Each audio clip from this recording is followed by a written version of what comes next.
A segunda temporada de Mushoku Tensei terminou semana passada e já tem sua terceira temporada confirmada, porém sem data de estreia. Como tem gente querendo mais de Mushoku, faz tempo que eu não trago o quadro de resumos aqui no canal há um tempo, e pra também voltar com o canal, eu decidi começar a resumir os volumes da Light Novel de Mushoku Tensei. Começando pelo volume 13, que é o próximo que vai ser adaptado. Mas já quero começar avisando que, diferente de Slime, eu provavelmente não vou resumir todos os volumes da novel, já que é volume pra caramba. Mas eu pretendo resumir o máximo que eu conseguir e até onde a minha sanidade me permitir. Porque, sério, isso não é pra qualquer um não, cara. Resumir novel é um negócio que dá trabalho. Eu até hoje não sei como é que eu saí vivo depois de resumir a novel de Slime, dividindo cada volume em 2 vídeos, com cada um tendo quase 30 minutos. Talvez eu já esteja morto e eu nem percebi. Mas bem, deixando isso de lado, hoje, voltando com o canal, veremos o dia a dia da família Greirat, o Rudel se acostumando em ter 2 esposas e também encontrando uma pessoa que ele acabou machucando o coração no passado. Hoje eu vou trazer o resumo do volume 13 da Light Novel de Mushoku Tensei. Uma ex-namorada chega à cidade. Mais ou menos uma semana desde que voltou de sua jornada, Rudel estava relaxando no sofá da sala quando Roxy entrou. Ela diz que gostaria de trabalhar na Universidade de Magia, e o motivo dessa atitude repentina foi porque ela não estava se sentindo muito útil. Como ela era uma aventureira solitária, suas habilidades de dona de casa não eram tão eficientes quanto Aisha, Sylphie ou Lilia. Fora que ela só estava atuando como o braço esquerdo de Rudel, por isso ela tinha o desejo de fazer algo a mais. O Rudel não tinha nada contra, mas eles precisariam conversar com o vice-diretor Genius, o que acabou surpreendendo Roxy, porque antigamente Genius foi o professor dela, e por conta de ter sido uma jovem de cabeça quente antigamente, ela disse algumas coisas duras para ele. Por isso, ela ficou meio receosa de conversar com ele, mas com o apoio de Rudel, ela tomou coragem para ir conversar com seu antigo mestre. Ao chegarem na universidade e encontrarem Genius, o clima entre antigo aluno e mestre estava meio tenso. O Genius várias vezes relembrou o quanto Roxy e até ele mesmo eram jovens e arrogantes antigamente, mas graças a seus amadurecimentos, Roxy e Genius acabaram mudando, e assim criando um respeito mútuo um pelo outro. E graças a isso, eles começaram a fazer comentários sarcásticos sobre o quanto Roxy achava professores totalmente inúteis. Tendo acompanhado sua esposa apenas para apoiá-la, Rudel viu que sua presença não era necessária. Por isso, ele apenas deixou seu antigo aluno e mestre sozinhos para conversar, enquanto ele mesmo ia fazer uma pequena visita ao seu aluno. Ele foi direto para o laboratório de Zanoba para fazer uma pequena visita ao próprio. Ele acabou agindo pela emoção e entrou sem esperar a resposta, e a visão que ele teve foi de seu amigo montando em um manequim em tamanho real com uma expressão de êxtase no rosto. Eles se encararam em silêncio por alguns segundos até Rudel fechar a porta, e depois de esperar cerca de 10 minutos até Zanoba dizer que estava pronto, ele abriu a porta novamente, onde os dois agiram como se nada tivesse acontecido e começaram a se abraçar. Eles começaram a conversar sobre como Rudel conseguiu completar sua jornada em tão pouco tempo, até que Zanoba acabou vendo que Rudel estava sem o seu braço. O assunto da conversa acabou se direcionando ao sacrifício de Paul, o que fez o humor de Rudel ficar ruim. Mas, para a felicidade dele, Zanoba disse que teve uma ideia. Ele então trotou até sua mesa de trabalho e puxou um protótipo de uma luva. Segundo ele, isso era fruto de seu trabalho de 6 meses, e seria perfeito para ajudar Rudel com o seu braço arrancado. Através das instruções de Zanoba, o protótipo se fixou no corpo de Rudel. A sensação de que ele estava vestindo algo desapareceu na mesma hora, e sem dificuldade ele conseguia mexer o seu novo braço. O melhor de tudo é que ele também conseguia sentir quando tocava em algo. Então, dá pra dizer que ele conseguiu um substituto quase perfeito para o seu braço perdido. Impressionado com o trabalho de Zanoba, Rudel até pensou que eles poderiam melhorar esse projeto e, quem sabe, comercializar, já que seria muito bom conseguir um dinheirinho disso. Mas, após pensar melhor, ele decidiu deixar isso de escanteio. E após conversar mais um pouco com seu aluno, Rudel saiu do laboratório e encontrou de novo sua esposa. Assim como Rudel esperava, ter uma segunda esposa acabou resultando em diversas reações. Algumas pessoas como Urine e Porcena não não ligaram muito, mas outras, como alguns alunos que eram seguidores da religião de Milles, acabaram o criticando bastante. O problema de verdade foi quando ele acabou encontrando Cliff, que percebeu que Rudels tem o evitado bastante. Junto do professor veio Roxy, e logo ela se apresentou como Roxy Amy Greirat, a segunda esposa de Rudels Greirat. Após a apresentação dela, a aula se iniciou normalmente, mas no fundo Cliff começou a criticar Rudels por ele ter quebrado sua promessa de se casar com apenas uma mulher. Além disso, complicar e muito os relacionamentos. Um desses acabou sendo Norn, que sonhou em ter um casamento que nem o do Rudels, e Cliff até mesmo diz que o provável motivo dela não insistir em reclamar dessa decisão foi por medo de ser expulsa de casa, por mais que isso fosse improvável de acontecer. E no fim, Cliff deu um ultimato dizendo a Rudels que mulheres não eram objetos para serem colecionados. E depois de ter dado esse sermão que o traidor ouviu sem retrucar, Cliff percebeu o quanto Rudels estava devidamente arrependido.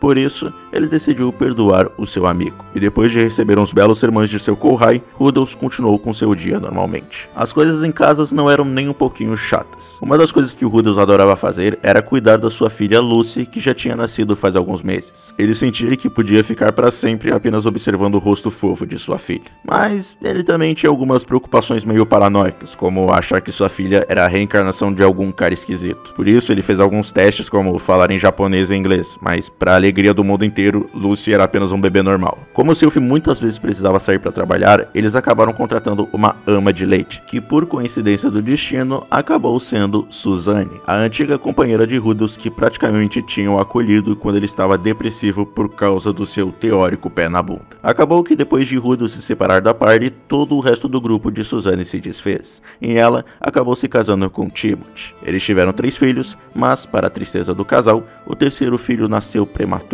e infelizmente veio a falecer. E por conta desse triste acontecimento, Suzanne se tornou uma ama de leite e, por ironia do destino, se tornou a ama da Lucy. Muitas pessoas amavam a pequena Lucy, mas alguém que parecia ter algum tipo de conexão mais profunda era a Zenith, que desde que foi salva não soletrou uma única letra, mas mesmo assim ela parecia ser a mesma Zenith de sempre. Muitas vezes ela tentava alimentar Norn como se ela fosse uma criança de 3 anos. Quando avistava Aisha, ia para o jardim e começava a arrancar as ervas daninhas juntas. Quando Rudels estava cuidando de Lucy, ela fazia essas visitas para checar como estavam. Também existiam diferenças sutis em como reagia a Roxy e Sylph, mas o mais impressionante disso tudo foi quando, em um certo momento, ela teve uma cena fofa, onde sua neta agarrou sua mão enquanto sorria e fofamente ria. Mas, depois disso, ela direcionou um olhar para Rudels, como se estivesse tentando dizer algo através do olhar. E segundos depois, a pequena Lucy começou a se agitar.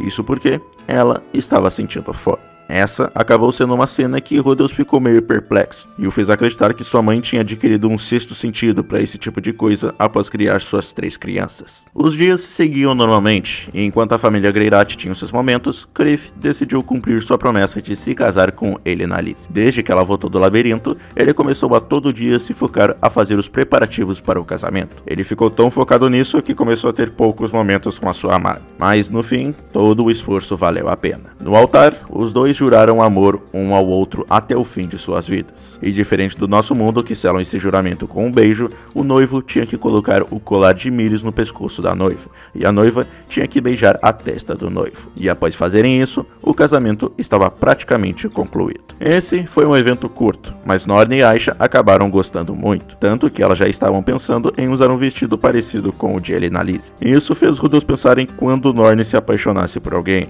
mas também acabou fazendo um pensamento estranho surgir em sua cabeça. Em uma carta que escreveu há algum tempo, Paul sugeriu que eles celebrassem assim que a família se reunisse. Ele pretendia fazer isso, mas simplesmente não aconteceu. O que fez ele se sentir ainda mais culpado foi o fato de nunca terem comemorado o aniversário de 5 e 10 anos de suas irmãs. Por conta disso, o irmão mais velho decidiu fazer uma festa para suas irmãs mais novas. Umas 2 semanas depois do casamento de Cliff, Rudels, junto de Roxy e Sylph, foi para a cidade para comprar o presente de suas irmãs. Mas um motivo motivo oculto para ele levar suas duas esposas era para também conseguir um presente para Roxy, com claro, a própria não sabendo disso. Depois de um tempo procurando e Rudels fazendo seus comentários, eles compraram para Norne um casaco de cores vivas e para Aisha compraram um par de botas com uma estampa de flores lindamente costuradas. E após fazerem as compras, Roxy de repente fixou seus olhos em uma determinada roupa que era um hobby mágico. Ela se focou no chapéu que acompanhava o hobby e parecia muito interessada. O problema foi quando ela o girou e encontrou uma etiqueta de preço. O preço foi grande o suficiente para fazer ela adotar uma careta, e um instante depois ela o colocou de volta. O Rudels e a Sylphie, que observaram tudo, souberam na hora qual presente deviam comprar.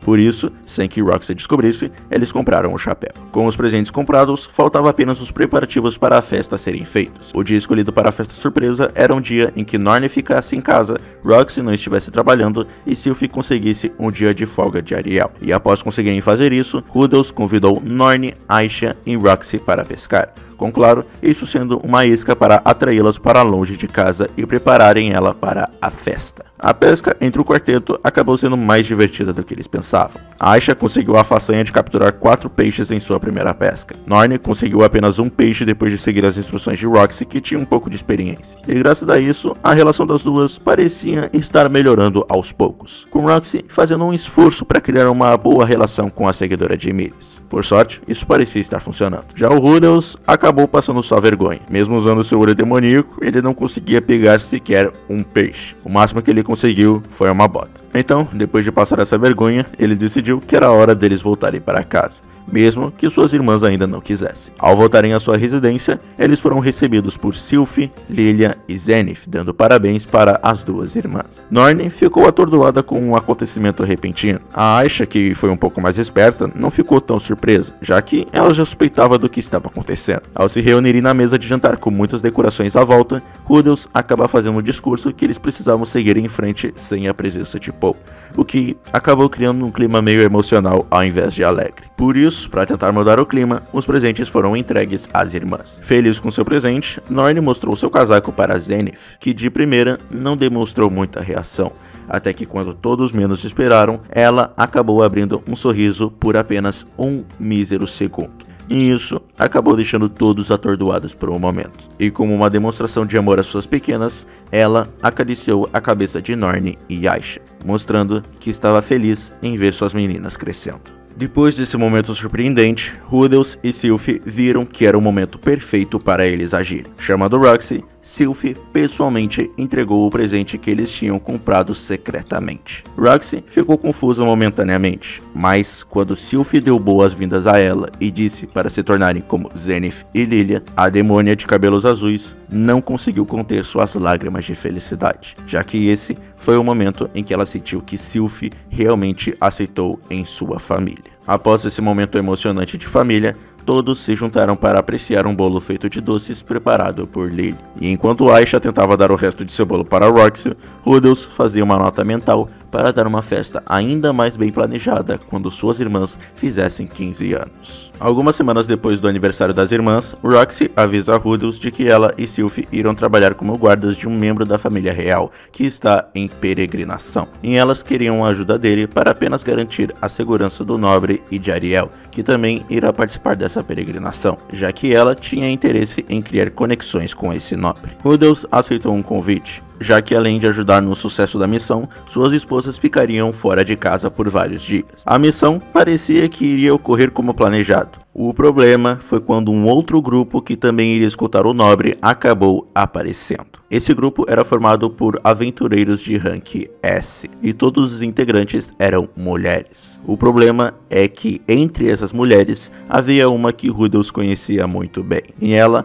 era alguém que ele tinha ferido os sentimentos. A pessoa naquele grupo era Sarah, que ao ver o rosto de Rudels, parou e o encarou com seus olhos arregalados. A partir dali em diante, um ambiente completamente desconfortável se instalou no grupo durante a caminhada. Com as amargas lembranças passando por sua mente, Rudels apenas queria se focar na tarefa e agir como escolta. Mas Sarah não parecia querer isso. Ela ficou observando Rudels de longe e até mesmo tentou conversar com ele, mas o próprio apenas metia o louco e arranjava uma desculpa para não conversar diretamente com ela. E não demorou muito para Sylphie e Ariel perceberem que algo estranho estava acontecendo entre entre eles. E como uma forma de dizer para eles se resolverem de uma vez, Ariel inventou uma desculpa de que estava com sede e de que gostaria de provar algumas frutas amarelas. Ela empurrou o trabalho de ir atrás dessa fruta para Sarah e, com a ajuda de Sylphie, conseguiu forçar Rudels a ir junto com ela. E vendo como as duas se juntaram para ele resolver seus assuntos inacabados, o Rudels percebeu que deveria parar de agir como um covarde. Quando começaram a pegar as frutas, Rudels acabou tocando no assunto sobre Sarah continuar sendo uma aventureira. Mas, infelizmente, o assunto acabou se direcionando ao fato de Rudels ter uma esposa e uma filha. E depois das lembranças ruins percorrerem sua mente de novo, ele acabou se desculpando, o que acabou fazendo com que Sarah se irritasse e dissesse que não queria que ele se desculpasse. Então, ao ver que sua primeira interação não deu certo, ele tentou conversar com ela uma segunda vez. Durante a conversa, Sarah diz que depois que Rudels foi embora, ela descobriu sobre a situação dele.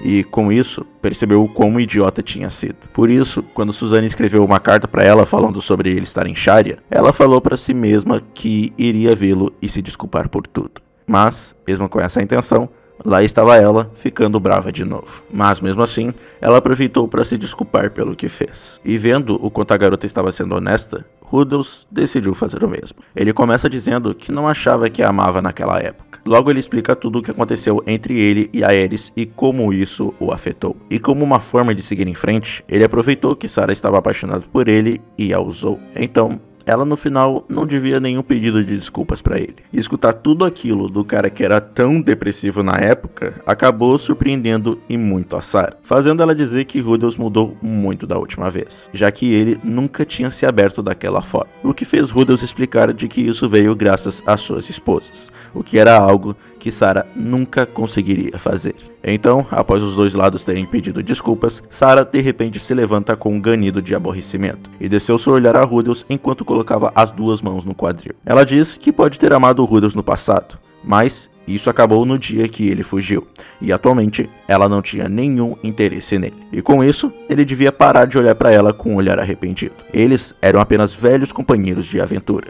Então, eles deveriam agir como tal. Havia uma pinta de vergonha no rosto dela, mas ao mesmo tempo, ela parecia aliviada. Tinha levado um bom tempo, mas finalmente, os dois velhos companheiros tinham se reconciliado. Após a reconciliação, o inverno finalmente tinha começado. Rudels fez 18 anos, Helena Lise repetiu de ano, Irínia e Borcena acabaram se graduando, e por conta disso, elas teriam que voltar para o seu vilarejo para se tornarem as líderes do seu bando. Porém, elas tinham outros planos. Acontece que elas descobriram que o mundo era bem grande e a vida não era só mandar nas pessoas. Por isso, elas tiveram uma ideia. As duas iriam ter uma luta para descobrir quem era mais forte. Quem vencesse a luta iria voltar para se tornar a líder da tribo de Dodia, e quem perdesse iria viver a vida que quisesse. E as testemunhas do duelo entre as garotas foram Rudels e Nanahush. A luta entre elas começou como uma luta de boxe, que no final acabou terminando com elas se esbofeteando enquanto estavam tacadas no chão. E a vencedora de tudo isso acabou sendo Borcena, que apenas comemorou a vitória, e logo estava pronta para pegar a estrada. Enquanto Irínia teve uma pequena conversa com Rudels sobre ela já ter um negócio em mente que a deixaria rica em 5 anos. Ao se despedirem do chefe, elas começaram a pegar o seu caminho sem intenção de se encontrarem ou se despedirem de mais alguém. Elas só não esperavam que acabariam pegando a mesma carruagem que as levaria para fora da cidade. Tudo isso depois de uma luta e algumas cenas bem dramáticas. Bem, para finalmente terminar com esse resumo, Rudels, junto de Zanoba e Cliff, estavam ajudando Nanahush em tentar invocar coisas do seu mundo de origem. Eles já estavam na terceira fase, que era a fase onde o objetivo era trazer comida do outro mundo. E depois de muito nervosismo, eles acabaram efetuando a invocação, que acabou sendo uma melancia, fazendo assim da invocação um sucesso. Isso acabou deixando Nanahush muito feliz, e como uma forma de comemorar o sucesso da invocação, o grupo decidiu fazer uma festa. Só que por conta da Irínia, Borcena e Badgard não estarem presentes, a festa não foi tão animada quanto antes, mas ainda dava para se divertir. Enquanto a festa ocorria, Nanahush acabou oferecendo uma proposta a Rudels. Ela ainda não tinha dado uma recompensa a ele por ajudá-la com o experimento da tampa de garrafa. Por isso, ela estava pensando em apresentá-lo ao homem que poderia ensiná-lo mais sobre a magia de invocação. E quando ela citou esse homem, todos na festa acabaram se interessando e começaram a se juntar ao redor dos dois. Rudels logo perguntou qual era o nome do homem, e Nanahush respondeu de que o seu nome era Pero Gils, o rei dragão blindado. Esse foi um volume para nós vermos como está a vida pacífica da nossa família Greyrad, que pelo visto está levando uma vida boa. E antes que perguntem, sim, eu acabei cortando bastante conteúdo da 9. Eu nem fudendo ia fazer um vídeo de 30 minutos resumindo só Slice of Life. Pelo amor de Deus, tenha um pouco de piedade. Mas vocês puderam ver que o final do volume trouxe um cliffhanger interessante. E no próximo, nós veremos Rudel junto de seus amigos indo até esse tal de Peril Kills. E se tudo der certo, pretendo lançar o próximo resumo sábado ou domingo. Isso se tudo der certo. Qualquer coisa, eu pretendo avisar na aba da comunidade. Então, é isso. O que vocês acharam do dia a dia da nossa família Greyrad? Gostaram? Não gostaram? Comenta aí, porque eu vou querer saber. Então, até o próximo vídeo.